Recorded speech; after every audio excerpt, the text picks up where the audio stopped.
started writing about the year 2000 when my son Jason was 10 years old. I wrote a detective story called Jason and the Detectives. And every year after that, I wrote an update, another story about Jason and the Detectives. So I wrote one a year until the year 2005. And then I said, I'm going to try and write an adult thriller novel. So I did. And it's called The Commuter Train. It's about a father and son who hijack a train that is on the Harlem line coming from Wasay to New York City. And the idea of hijacking the train is to capture a certain CEO of a large company and bring him down to Washington, D.C. to testify. Then, when I finished that, I wrote a sequel. And the sequel is about an airplane developed by one of those people that the father that hijacked the train. And he tested his airplane. It's a vertical takeoff and landing aircraft. And he tested it in front of the U.S. Army, which would buy the aircraft if it worked. And it exploded and killed him. And that's the first chapter.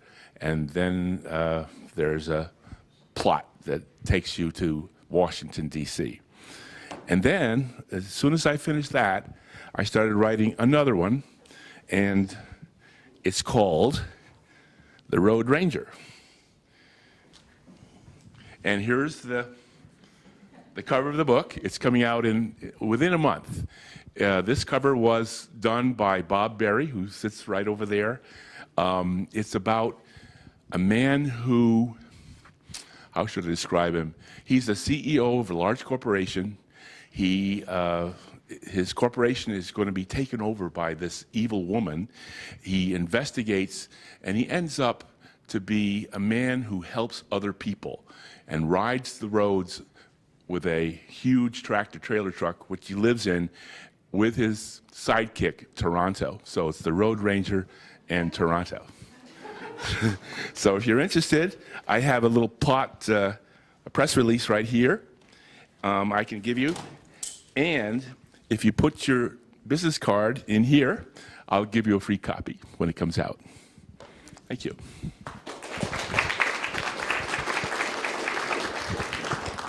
Good afternoon. My name is Rosella Cloudy, and I'm a resident here of Mahopac, New York. I was raised here, and I'm a teacher in high school right now. I was a career changer, and I was inspired at some point to write a children's book. Friends Here, There, Everywhere is a great book for really young tots who are just beginning to explore the world out on their own and learn about friendships, socialization, and learn to develop in the world. It also introduces them to opposites and adverbs. And that's basically my book. Thank you. Hello, I'm Rosemary LaJoy. I've published 6 books. I write poet therapy to help other people. I write constantly, maybe 5-6 poems a week. And this is my great enjoyment. In fact, on Mother's Day, one of my children called and said, instead of the cookies you bake, they said, we love your writing, and that's how we remember you. So this is what I do, and I do have a Christmas book, a romance book, and other books if you're interested. Thank you.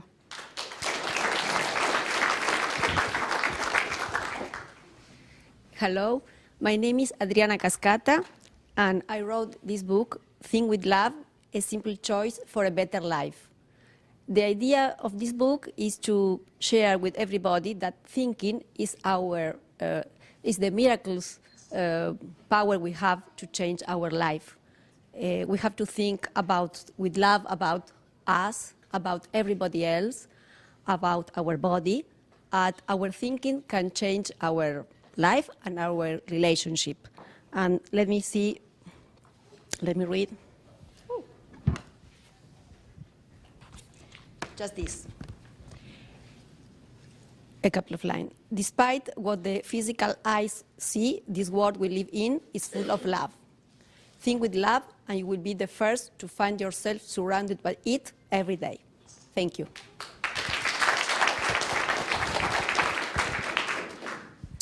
Hi, I'm Christina Antosik. I write a series of poems dealing with the metaphysical. Most of my family is on the other side, so I'm also currently writing a memoir that has the intensity of Sopranos but is glazed with the humor of Family Guy and will hopefully be an inspiration to all. All these poems are free, so if anybody wants them, come get it. Thank you. Hello, my name is Joe Chudina. I've currently, my most, I belong in Vinny's Writers Group. I've been going there since the late 90s. So I've spent quite amount of time there. And I've written several books. I've written 2 books so far. I have a collection of short stories, and my latest book is called Puzzle Poetry. And it's basically what it says. It's poetry that you have to figure out. It's like doing a puzzle, kind of like a bathroom book, where if you're sitting on a john and you say, I want something to read, this is perfect for you. My goal is to turn a bathroom break from 10 minutes to 15 or 20. I'm also currently writing an autobiography called The Boy Who Cried Suicide, Living with OCD, which, if you don't know, OCD is obsessive compulsive disorder. Basically, that's it. My books are $8, so if you'd like to purchase one, I'll be here. And that's pretty much it. Thanks. Hey, my name's Jeff Edrick. I write about love and loss and spirit and everything that makes you want to cry. Real girly stuff, but that's what I do. And I just wake up in the morning, and if I have like a fleeting thought, like between a dream and waking up, I try to like capture it. So, see, I'm getting nervous now. But I'll read you a little piece, and then you'll have a sense. Just part, it's been like, here we go. It's called Spring Flood. How does someone leave your life? They never leave. There are so many trails emblazoned in your heart that cannot be covered over. Every time the water floods, it runs down the same trails, and little birds flutter up to branches, shiny fish wiggle into rivers, and the whole jungle comes to drink and bathe, rejoicing in the spring flood.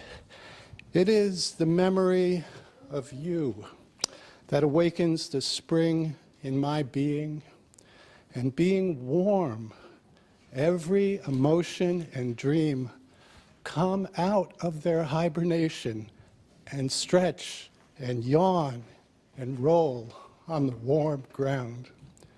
Beautiful, like the budding trees along the banks of the river, colors find their way into every flower, frog, and bird, and blood stirs and runs warm and then hot until the day lights up and every creature sings, crackles, and roars. Amidst the bright celebration, distant thunder sounds, and all life is called back home, away from a memory that had escaped and flowered with its dream of spring. Yeah.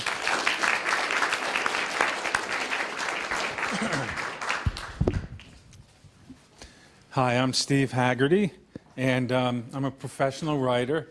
Got into writing when I was young. I won my first contest in 4th grade. Went to school with in an area where there was a lot of money and a lot of brilliant kids.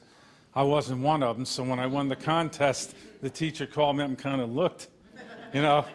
And then, you know, that got me started writing, and, you know, never gave it up.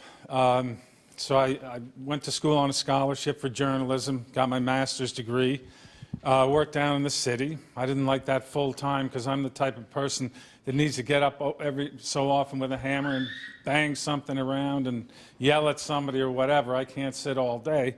So I got into the construction business. And, but I never, you know, gave up the writing. And, you know, I have 2 books I've written that are, I think, publishable, but one thing I've learned is to cut the clutter, make it sharp. And now I've been working on poetry. For 2 years, I dove into poetry because with my job, I can't put the finishing touches on my 2 books. So I dove into the poetry because although it forms a long book, each one is an individual project. So I read, like a couple poems every day and, saw how people write them. And I know well enough that if you're going to have a poem and somebody's going to read it, you got to have kind of a strong feeling in it. You got to evoke feelings and, or some interesting philosophy if it's a little slower paced, or, some really interesting metaphors. And, especially today with all the noise that there is around, to get people to read it, I don't think I can walk around like I write poetry and I'm really humble and, this stuff's really soft. I think you got to make a little bit of noise. And so anyway, that's what I've tried to do. And the one thing I found really helpful is the Mahopac Writers Group. Jeff's been editing my poems primarily, but Vinny and Carl and Joe and Rosemary, people have read them and really helped me a lot because I found that I can't get enough perspective on my own writing. I mean, I've kind of know that, but this has made it more clear. So I have a cover. My book's going to come out in February. I have a cover here if anybody wants to take it, and with my information, or if anybody wants a poem, I have some free ones here. You can get them now before, But anyway, I'm going to hurry up and read this because I don't want to take too much time.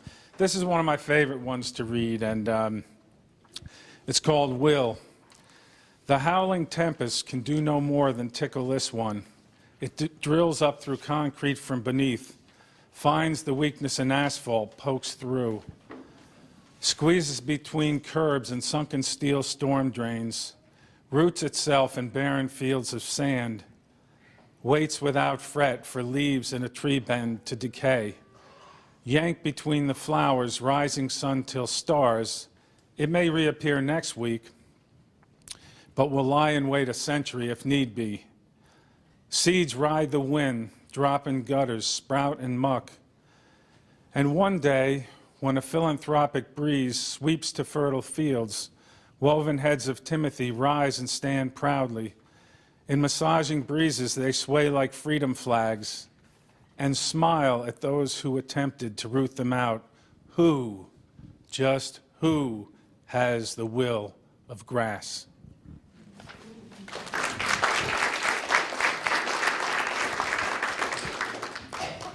Hi, I'm nervous. My name is Carol Amato, and I was actually born here in Mahopac.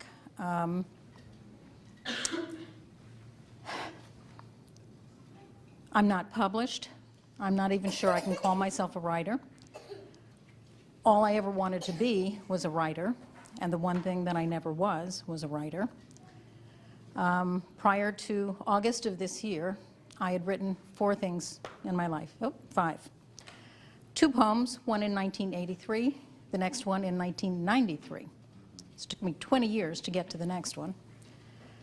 I wrote a story in 1986 and another one in 2006. I skipped a whole decade there.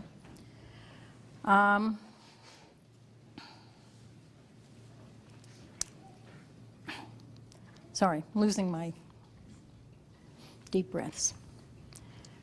In August of this year, there was a cataclysmic event in my life. Nobody died, nothing like that. Just something that changed me.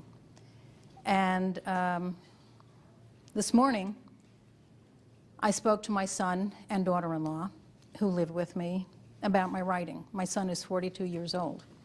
He never knew that I had written anything, never knew that I wanted to ever write anything.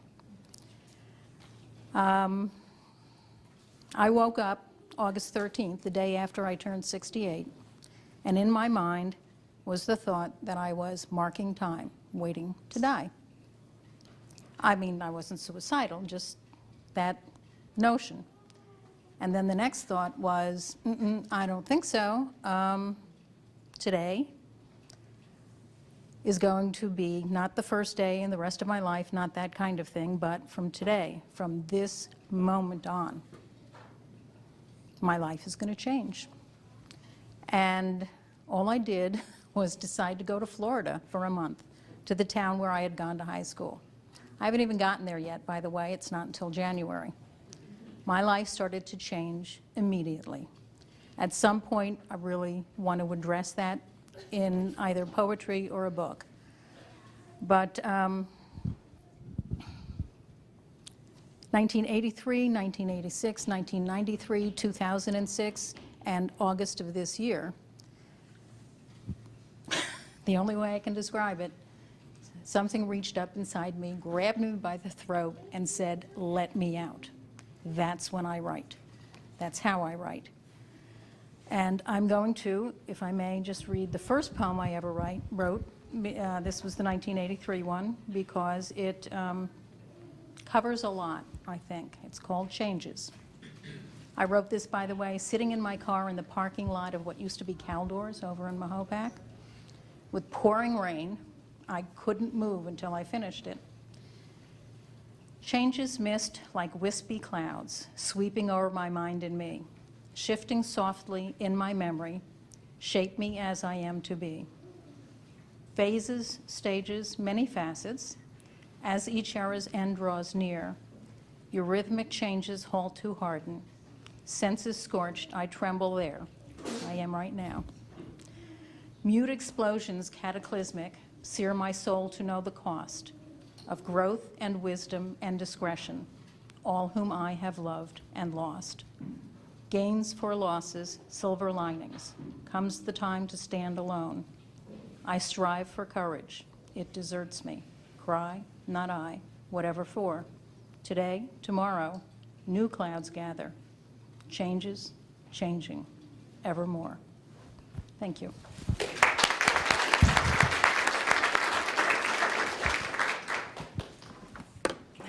Hello, my name is Leslie Dorler. I am from Hopewell Junction, New York, and I've been writing since I was in 3rd grade. It's a couple of years. I write all types of genres. I have an unlimited imagination, so I've written from science fiction to my memoirs, which is a series of comedies, because that's my life, to poetry, to murder mysteries and other mysteries. I've even written love stories. Growing up, I loved playing house, and I was always dubbed by my parents as Sarah Heartburn as a result. And that developed into acting, which ultimately ended up developing into writing and directing, which I absolutely love. I hated reading most of my life because it required me sitting still, which was not something I was good at doing. And this happened until September 11th, 2001, that infamous day. And at that point, my high-energy personality was prohibited from driving, which was an essential part of my job. Therefore, I was left at home with nothing to do except watch the news, which was the same thing over and over and over again, or find something else to do. So, finally, having nothing to do, I picked up a book and I read. And then I read another, and another, and another, and never really being able to fully quench my thirst. Well, if I'm not reading, I'm writing, and occasionally working my job if there's time in between. And to date, I am not published. I'm not even sure if I want to go that route. I may at some point. I just love to write. I write every day. I read every day. Life is so full of adventures and anything. You can write about anything because there's something. You can write about that chair. You can write about the floor. There's something to write about. And I might write about the most ridiculous thing. Somebody will say, oh, you've never written a story about peanut butter and jelly. Well, I can write a story about peanut butter and jelly. But I absolutely love reading. I love writing. And I love sharing. So at some point, I may actually publish and share some of my works to everyone. And I thank you so much. Everybody, thank you for coming today. Thank you for listening to me. And that's my story, and I'm sticking with it.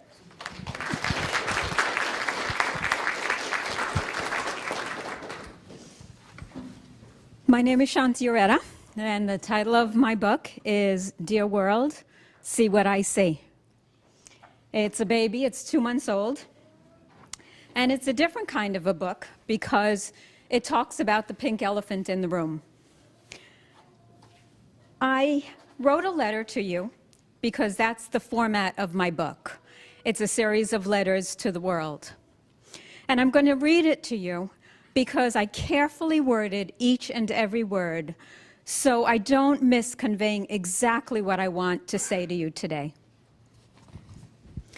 Dear guests, 8 years ago, I was diagnosed with multiple myeloma, a blood cancer. For 5 weeks, I thought I had 5 years to live, until it was determined that it was a misdiagnosis. But the diagnosis took me on a path that has led me to who I am today. I am an animal rights activist. I am a peace advocate. Gandhi said, "Be the change who you want to see in the world." If you want peace, you have to be peace. 8 years ago, if you had asked me if I was a peaceful person, I would have said absolutely yes, as most of you in this room would say today. On this path that I've been on, I saw violence that I was supporting without realizing it. I share this consciousness with you in my book. The book is based on Albert Schweitzer's philosophy on a reverence for life. He said, "Until he extends his circle of compassion to all living beings, man himself will not find peace." Since the beginning of mankind, we have not had peace. But that does not mean it has to continue that way. My book is about becoming aware of how we can move humanity towards peace. Many of the great minds that support this thinking are quoted in my book. The book is about what each and every one of us can do to bring more peace in this world. As Gandhi said, "Be the change you want to see in this world." Unless you are aware of the violence that is being supported, you can't change it. Looking at that pink elephant. My book is about becoming conscious of that violence. I've listed 3 reasons why you should read my book. 1, if you truly want to live a healthier life for yourself and for our planet, and are willing to do something about it, read my book. 2, if you believe in justice and are willing to stand up for it, read my book. 3, if you believe that you can change the world and are ready to change yourself, read my book. I'm selling it today for $15. I hope you consider being a person that stands up for justice, or read it just because you're curious. Sincerely, Shanti. Dear World, See What I See. It's available on Amazon and at shantiaretta.com. And please stop by and sign up for my newsletter. Thank you.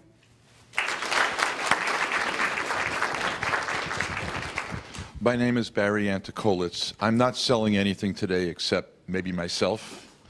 Okay, I've written a couple of novels, short stories and poems in which I satirize everyday life. And I market mostly to literary journals belonging to the universities across the country.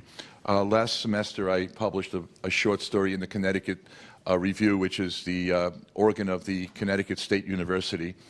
And right after that, they went out of business after 45 years. I hope I had nothing to do with it. But the best way to get to maybe know me is to hear about my daughter's room. Do you mind hearing about my daughter's room? Okay. This is a one-page poem. 17, 16, 15, 14, the blast. Hiroshima bombed back to the teenage. Belts, straps, sashes, wires, shocked out in swirling lines like fried spaghetti trailing aimless through her terrain. Laundry, makeup, clocks fixated, bills and coins unspent and wasted, mail unsorted, romances sordid, trash bins hoarded, house pests boarded. Her city walls, post-girl boy idols of her civilization, engulfed in acidified rock, melted heavy metal, and ever new waves. Homegrown tsunamis pound uneven, frenzied beat. Even she's abroad, her lights left on, her flat screen beams out loud.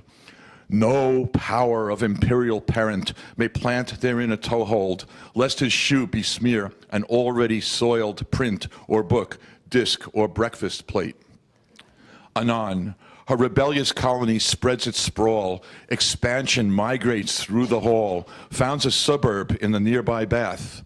Fallen towels, wayward hairbrushes, ruined stockings, bracelets, clips and curlers, acne cream, piercing kits, training bras, tampons clean and stained, her scouts. Then her pilgrim settlers, the halters, jeans and boots, the things she carried, encroach in aftershock upon her master's bedroom, brought to them by Bed Bath & Beyond. Against her demographic, its parallel development, parental world resistance here begins. To, you can't go where you want to go, her mama and her papa with arms like cranes forklift the mall wares back over her threshold, into and onto her homeland, and shut her door as if it were a dike. In adolescent asylum, she pouts and chooses lone confinement by the hour, week, month, and stage, lives just on pizza, ordered out, disordered in, overtipped and underslid, plus Skype, till she is old enough to move out.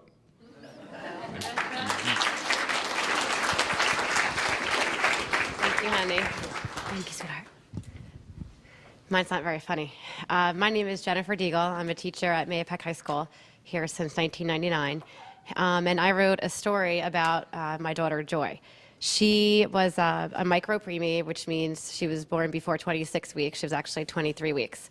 The story is about, it was a very difficult pregnancy, and after she was born, she spent 121 days in the NICU. So the story really started out more, it was a journal. I was on bed rest for a long time before I had her, so I was just kind of writing notes to myself to keep sane. I have 3 other children, 3 boys, 2 of them are sitting there. And you know, it's really difficult to have them all live their life and me being stuck in a bed, whether it be in the hospital for part of the time and then home for part of the time. So that's where it came from. And then after my daughter was born, we couldn't hold her for over a month. She was just in a box. They call it an isolette, which is exactly what it is. It's very isolating. So you go for the day and you would just stare at the box and let's talk to the nurses and the doctors. So there's really not much to do there. You couldn't participate. So I would just write, and I kept writing. And I will say she's 19 months old now, and she's doing wonderful. She really is. And after she came home, she was home in September of last year.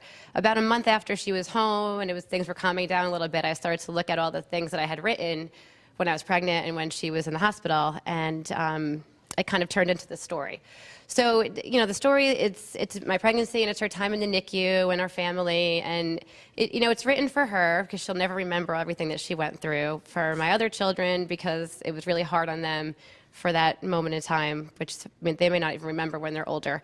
And it's also written for other people that are going through something similar. You know, we have a very positive ending. She's, a miracle baby.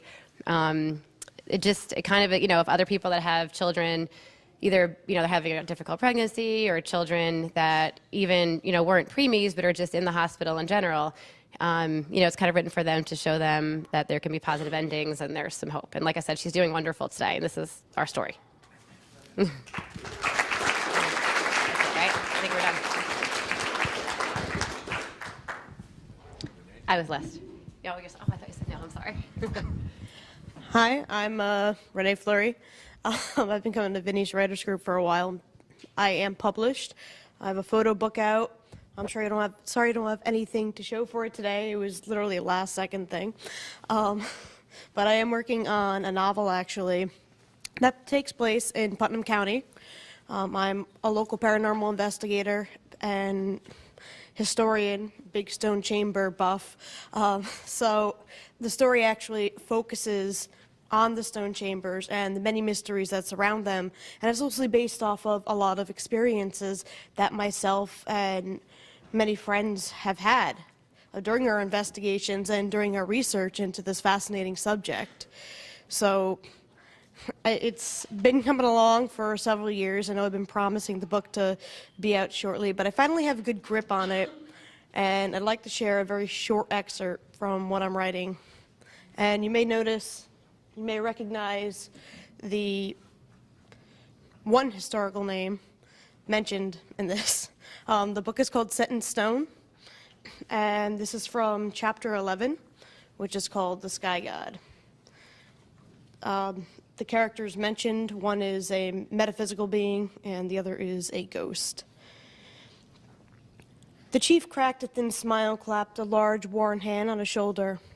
His red-brown skin stood out against the off-white of Dante's linen shirt and blue vest. Scars and calluses crisscrossed, the sign of a man whose lifetime once begged hard work and determination. It was strange to think of their friendship in terms of years, let alone centuries. To him, time was almost irrelevant, and it seemed like yesterday that he'd first encountered Daniel Ninham inside his chamber. The fearless sachem of the Wappingers, caught in the turmoil of revolutionary America, sought guidance from his ancestors that day. Perhaps their meeting had been fated. Dante found this moment appropriate. They were both men with blood-stained pasts, though Daniel had not lived to tell about his. The valiant war hero faced forever in his battle clothes, a musket still in hand, as if the American Revolution had never ended. What was it like to die in battle anyway? Was it as honorable as Daniel made it seem? There were parts of Dante that wished he'd had the opportunity to find out. His life sometimes didn't seem worth sparing, and he certainly hadn't fought his own battles with honor. So that's pretty much it. I hope it's soon, Nick. I hope it's out next year, because I'll be due before that, and, you know, so those things go. It's a short one. All right. It's just prophetic, because I wrote it. We have one more poem she's asked to share with everyone. We're going to do that. It's something I wrote in 1998, and it stands true today. It's called The Reality of It All. You go to college to get a good job, to earn a paycheck, to pay off your college loan, and all the bills for all you've acquired to support your lifestyle. And then you realize you have to work harder to keep your job, to earn the same, to pay for more. And then you say to yourself, thank goodness I have a job to help pay some of the debts and all the medical bills I've acquired as I grow older. And then you say to yourself, someday I can retire and collect Social Security, only to find out that by then it doesn't exist anymore.